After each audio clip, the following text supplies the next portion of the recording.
तो आप सबका इस क्लास में स्वागत है। आज हम बात करने वाले हैं UPSI, UP police constable, SSC, railway जैसे एग्जाम में दिल्ली सल्तनत काल से बनने वाले प्रश्नों के बारे में। जी, और आज हम दिए गए नोट्स के आधार पर दिल्ली सल्तनत के सबसे पहले वंश यानी गुलाम वंश पर गहराई से चर्चा करेंगे। हाँ, मतलब हम क्रम से हर महत्वपूर्ण बिंदु को देखेंगे, ठीक वैसे ही जैसे नोट्स में दिया गया है। तो चलिए दिल्ली सल्तनत के परिचय से ही शुरू करते हैं। इसका समयकाल क्या था? देखिए, दिल्ली सल्तनत का इतिहास 1206 ईस्वी से लेकर 1526 ईस्वी तक चलता है। 1526 यानी पानीपत के प्रथम युद्ध तक। बिल्कुल, ये कुल 320 वर्षों का एक बहुत लंबा कालखंड है। और इन 320 सालों में दिल्ली पर कुल कितने वंशों ने शासन किया? इस दौरान दिल्ली पर कुल 5 वंशों ने शासन किया था, और इसमें जो सबसे पहला वंश था वो था गुलाम वंश, जिसका शासनकाल 1206 ईस्वी से 1290 ईस्वी तक रहा। तो फिर आज गुलाम वंश की ही बात करते हैं। इसकी स्थापना कैसे हुई? ये नाम ही अपने आप में मतलब बहुत अजीब है, गुलाम वंश। हाँ, इसकी स्थापना 1206 ईस्वी में कुतुबुद्दीन ऐबक ने की थी। और जैसा कि नाम से ही पता चलता है, कुतुबुद्दीन ऐबक मोहम्मद गौरी का गुलाम था। अच्छा। तो जब गौरी की मृत्यु हुई, उसके बाद जो भारतीय क्षेत्र थे उनका नियंत्रण ऐबक के पास आ गया। तो इस वंश को गुलाम वंश या कुछ लोग मामलुक वंश भी कहते हैं, ऐसा क्यों? इतिहासकारों ने इसे ये नाम इसलिए दिए क्योंकि इसके जो सबसे प्रमुख सुल्तान थे, जैसे ऐबक, इल्तुतमिश और बलबन, ये सभी अपने जीवन के शुरुआती दौर में गुलाम थे। मतलब 3 सबसे बड़े सुल्तान गुलाम थे? जी, इस वंश में कुल 11 शासक हुए, पर ये 3 सबसे महत्वपूर्ण थे। चलिए, तो फिर पहले शासक कुतुबुद्दीन ऐबक के बारे में ही जानते हैं। कुतुबुद्दीन ऐबक गुलाम वंश का संस्थापक था, और एक दिलचस्प बात यह है कि उसकी राजधानी दिल्ली नहीं, लाहौर थी। लाहौर? ये तो काफी अलग बात है। हाँ, और एक और महत्वपूर्ण बात यह है कि उसने कभी सुल्तान की उपाधि धारण नहीं की। मतलब संस्थापक होकर भी सुल्तान ने कहलाया। नहीं, वो केवल मलिक और सिपह सालार की पदवियों से ही संतुष्ट रहा। उसे कुछ खास उपाधियां भी दी गई थी, है ना? नोट्स में जिक्र है। जी हाँ, उसे लाख बख्श कहा जाता था। लाख बख्श मतलब लाखों का दान देने वाला? बिल्कुल, वो अपनी उदारता और दानशीलता के लिए बहुत प्रसिद्ध था और लाखों का दान देता था। उसे पील बख्श भी कहते थे। पील बख्श, इसका क्या मतलब हुआ? इसका मतलब है हाथियों का दान देने वाला। वो हाथियों का भी दान देता था। अच्छा, और उसके जो निर्माण कार्य हैं उनके बारे में क्या जानकारी मिलती है? स्थापत्य कला में उसका योगदान बहुत महत्वपूर्ण है। दिल्ली में कुव्वतुल इस्लाम मस्जिद और अजमेर में अढ़ाई दिन का झोपड़ा, ये दोनों उसी ने बनवाए। और कुतुब मीनार?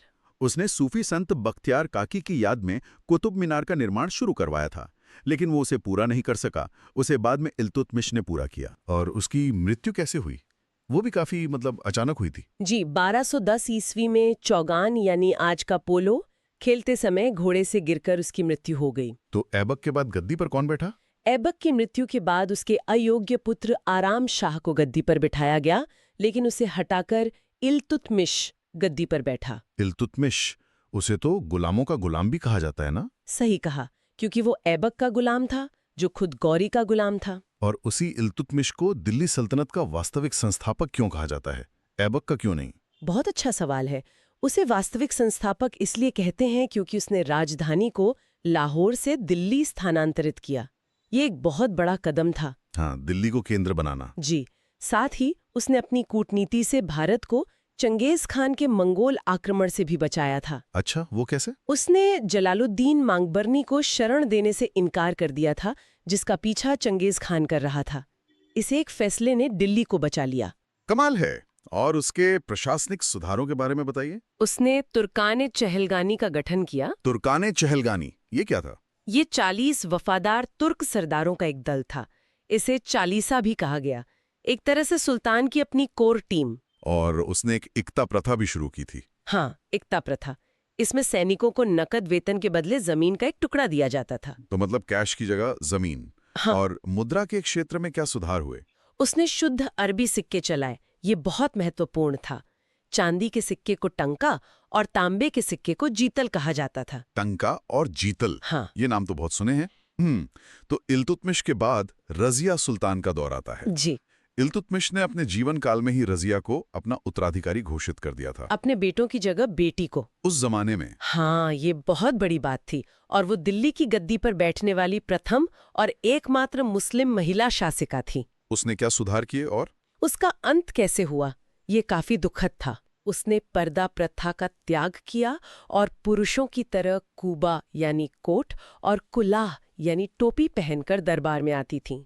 ये तो तुर्की अमीरों को बिल्कुल पसंद नहीं आया होगा। बिल्कुल नहीं, और उन्हीं के विरोध के कारण 1240 ईस्वी में उसकी हत्या कर दी गई। रजिया के बाद तो फिर अस्थिरता का दौर रहा होगा। जी बिल्कुल।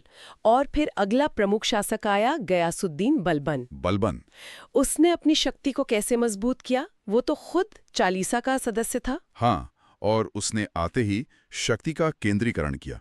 उसने इल्तुतमिश द्वारा बनाए गए तुर्कान चहलगानी यानी 40 सरदारों के दल को समाप्त कर दिया। मतलब जिस दल ने उसे बनाया उसी को खत्म कर दिया। जी, क्योंकि वह उसे सुल्तान की शक्ति के लिए सबसे बड़ा खतरा मानता था।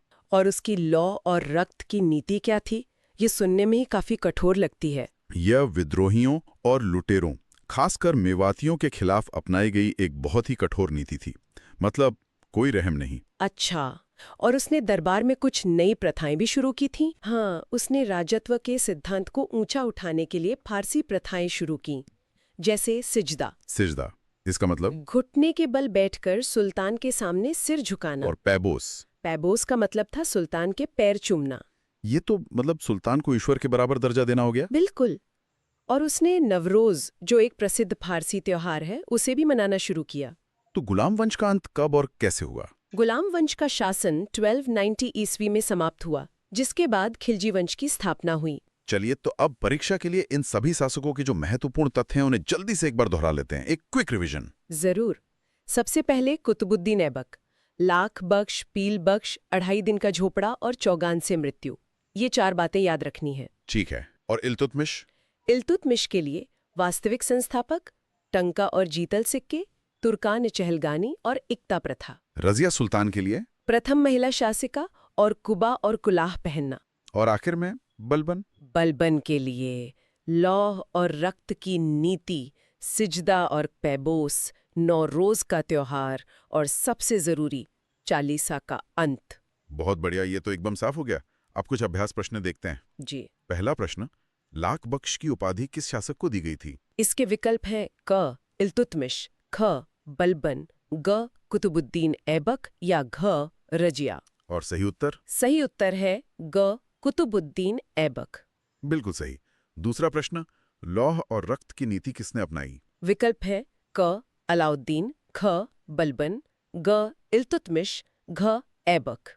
इसका जवाब तो बलबन ही होगा। हाँ, सही उत्तर है ख बलबन। तीसरा प्रश्न, दिल्ली सल्तनत का वास्तविक संस्थापक किसे माना जाता है? विकल्प क कुतुबुद्दीन ऐबक, ख इल्तुतमिश, ग बलबन, घ आराम शाह। इसमें लोग अक्सर ऐबक और इल्तुतमिश में कंफ्यूज हो जाते हैं। जी, लेकिन सही उत्तर है ख इल्तुतमिश, क्योंकि उसने राजधानी दिल्ली बनाई और सल्तनत को व्यवस्थित किया। बिल्कुल। और आखिरी प्रश्न, तुर्कान चहलगानी का गठन किसने किया? विकल्प क इल्तुतमिश, ख बलबन, ग रजिया, घ ऐबक। गठन तो इल्तुतमिश ने किया और खत्म बलबन ने। एकदम सही। तो सही उत्तर है क इल्तुतमिश। तो आज की चर्चा बहुत ही अच्छी रही। गुलाम वंश के बारे में सारे मुख्य बिंदु एकदम साफ हो गए। जी, उम्मीद है सुनने वालों को इससे काफी मदद मिलेगी। मिलते हैं अगली क्लास में। वीडियो अच्छी लगी हो तो चैनल को लाइक सब्सक्राइब जरूर करें